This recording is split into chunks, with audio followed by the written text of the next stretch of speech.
Hello everyone, my name is Bridget and today we're going to be talking about 5 signs that you've moved from the level of spiritual seeker to an actual spiritual initiate. So this is to gauge a little bit of where you're at on your path.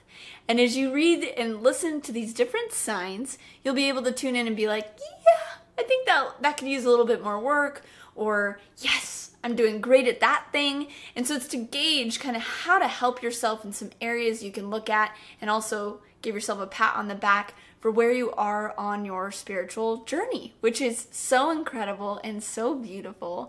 And by doing this, you'll be able to go to the next level of expansion on your path, on your journey. And a lot of people say, which is my spiritual pet peeve, like that they had their awakening and then they're awake and then they're kind of complete or something. That's just the beginning, and there's so much more, and it gets so much more deep and rich, and we get better and better at meeting different challenges and saying yes to great things in our lives the deeper we go on the journey. So it's all good, and let's dive into it. So as you move into more advanced levels of your spiritual journey as a spiritual initiate, what happens is that you become very inclusive of many different things in the spiral up. Right? You understand that the path that you just were on, that place, that belief that you had, that dynamic you were in, it's integral. It got you to the next step. So there's a true honoring of where you've been, and there's also an inclusion to that of your past in a way, or that which also doesn't work in the world, to understand that it has its place, it has its purpose. So as we move into these 5 signs, that's something to understand that's integral in all of this, is this inclusivity, which, if we have another word for it, would be unity, oneness, right? And we're moving towards this wholeness and merging and acknowledging all parts of our reality. Sign number 1 that you're moving from seeker to initiate on your path is that you no longer look outside of yourself for guidance, for answers, for solutions, right? There's not someone necessarily like above you that knows, or there's not this divination tool that you need to use to be able to get this guidance. You, within yourself, have this deeper internal knowing of what's next, of what is best for you. And that can be an integrated system where you have this communication with your higher self or your guides, but it's right in here, and it comes from this deep place of knowing rather than like a seeking for an answer or solution outside of self. Now, one step deeper, which you know that I talk about, is that the reality itself is a mirror. So you're utilizing the reflections of the reality to prompt, to guide the next step, rather than being like, I don't like that, or, ooh, I need to pull from the outside. You realize that, again, there's this merging and integration of the internal and the external, but the key is that you look within yourself and trust yourself for the ultimate guidance. Sign number 2 is moving from learning and seeking outside information, modalities, and all of those things to actually applying, where there's an integration process, there's an embodiment practice where you become that living knowledge versus, say, information, or that concept or that modality. It exists as an experience that you've had. There's this richness, this depth within your own inner being because you've gone through those things which have integrated into your energetic system, into your aura, into your body, into your way of being, that which you emanate, versus parroting and repeating what you've heard, versus keeping it in your head or conceptualizing or needing to like maybe even talk about it a lot, versus simply being. So there's this being energy to it rather than needing to, say, just talk about it a bunch. And this is what I notice with a lot of friends and different amazing spiritual people, particularly elders, is they often don't even say much, but their energy says everything, right? So this is the shift, which is the embodiment and the applying of that which you've learned or that which you've seeked, say, outside of yourself, as you've been integrating it into your experience as your own. Number 3 is a sign of your evolution on your journey, is moving from that space of woundedness or needing to be fixed or broken, which also can look like victim consciousness and your body looks like this, is to a place of wholeness where you know from this deeper space that you are whole, that you are healed, and paradoxically, simultaneously being able to be open and available to understanding that there will always be growth, always be change. But when you come from this empowered place of more wholeness rather than victimhood, which victimhood is a part of polarity. So you're in this polarity consciousness of victim, perpetrator, versus I am whole, I am healed, and I'm available to spiral up. I'm available to expansion. And when you come from this empowered place, you're able to move through things much more quickly because you're coming from this holistic perspective rather than this separation perspective.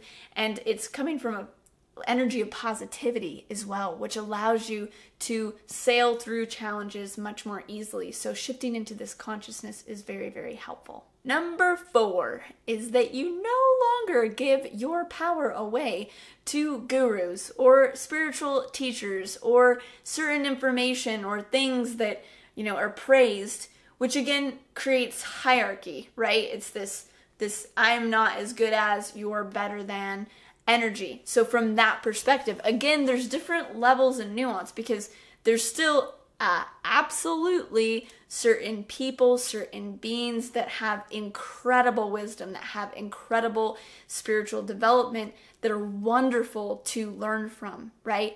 But we're not needing them, to fulfill something, but they are reflecting that higher aspect to us so that we can then embody and sync with that higher vibration or take in that wisdom, that medicine, that beauty, whatever that energy that they have is, and then also become that as well. So as we get into this, it's nuanced because absolutely as the path continues, you will have spiritual teachers, you will continue to receive wisdom from those that are farther along on the path than us.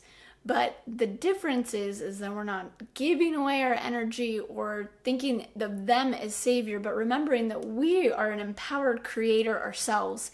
And we're just remembering. We're on a process of learning and remembering that we are too. And so we're utilizing that energy, that information, that inspiration, but not in a way that is disempowering, that continues to create hierarchy and separation. The 5th one in your sign of evolution on your path is that you no longer need labels, identifying factors that make you feel a part of a group or that you need to validate or feel valuable or have attention. Now this is pretty deep, and so honor yourself where you're at.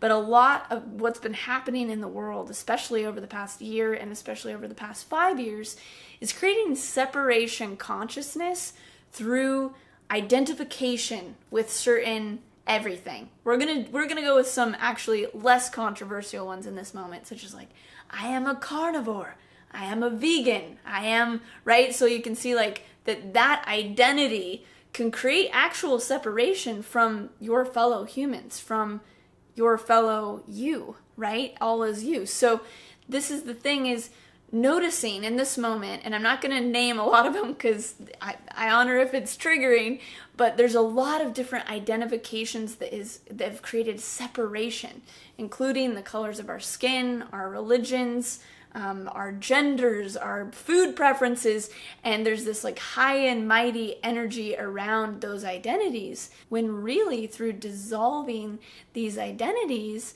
and coming from a place of beingness, so we're being and emanating that which that identity actually represents, right? With whatever it is, that identity which you choose might represent to you ultimate health and vitality, whichever way it is, eating a bunch of animals or not. So that might represent vitality. Coming from a certain identity of other aspects of us might create more freedom or more holistic nature or more empowerment for who we were born into in this life in whatever way or form. So key into what that identity does for you. Often it's so that we can feel like we have something to hang on to. Its ability to control or to have a place, to have a community, to have something to stand behind, which are all beautiful things.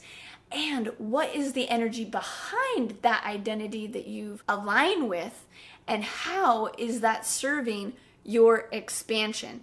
And then how can you also help dissolve that so that you can merge within your consciousness all aspects of the one and all expressions of how people choose to be or are born into in this life. So those are the 5 ways to see that you're moving from that beginning, I've just awakened, to truly embodying your spiritual initiation path and journey in a more deep and expansive way.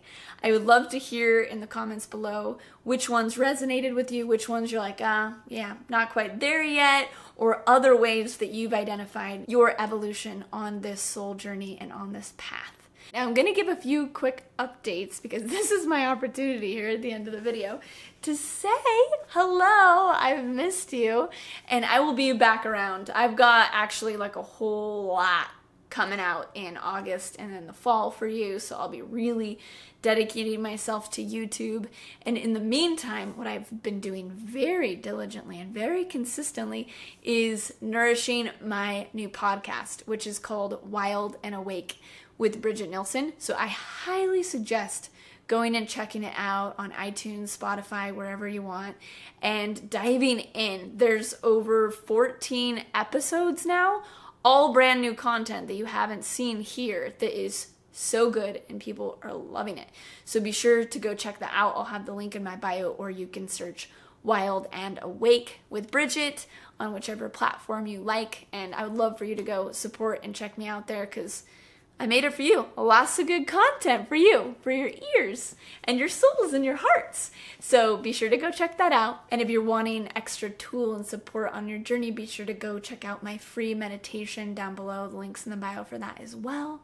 And I'm starting a Telegram channel so that we can interact more and you can be informed on what's going on with me, and you can request videos and different podcast topics, and I share all kinds of really fun things, even like songs or certain practices and books and all kinds of things. So be sure to go check out and click the link below to join my Telegram channel so that we make a movement which is more supportive and conducive to communication in times like now. And I will see you very soon with another video. Be sure to click the like button for me there, and the subscribe button if you're new, and the bell button so that you always get new notifications whenever I do new videos so they don't get lost.